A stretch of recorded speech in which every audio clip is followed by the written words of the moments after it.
Everybody, what is going on? I hope you guys are all doing well, and welcome to another tutorial video. In this video, I'll be explaining to you guys how you can kinda upscale your video in Davinci Resolve, so let's get right into it.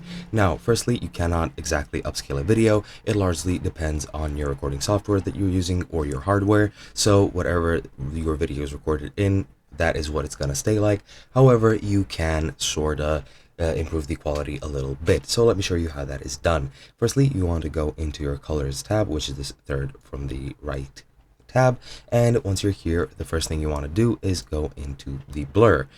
Once you're in blur, you want to go to the radius, and as you can see natively it is 0.5, and you want to change it to somewhere between 0.4 and 0.5. You don't want to overdo it, but between 0.4 and 0.45 is sort of the sweet spot for me, so I'll leave it at 0.43, and that should be quite enough. Next, you want to go into your color wheels, and once you're here, you want to enable or to increase the mid detail. This will make the colors pop a bit more. It'll make them a bit sharper. However, again, you don't want to overdo it. You can go all the way to 100 and all the way to a minus 100.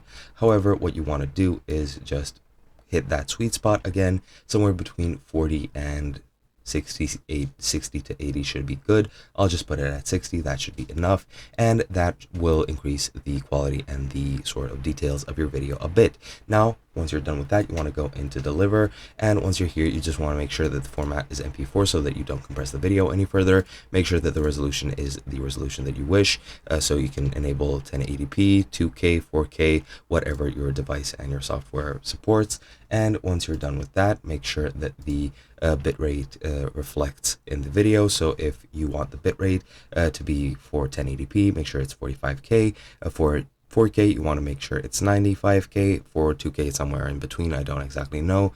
Keep the frame rate at whatever you want, and that should be it. And you can also go through these presets at the top. It depends on what you want. You can title your video and make sure it's saved to a location you want. You can also go to audio and make sure codec is AAC. However, that should be the default. And the file, you can edit these if you want. However, I don't know if you need to, and that should be it. Once you're done, just add to render queue and render everything and save it to where you want, and that should be it. Hope you guys enjoyed, and I'll be seeing you guys in another video.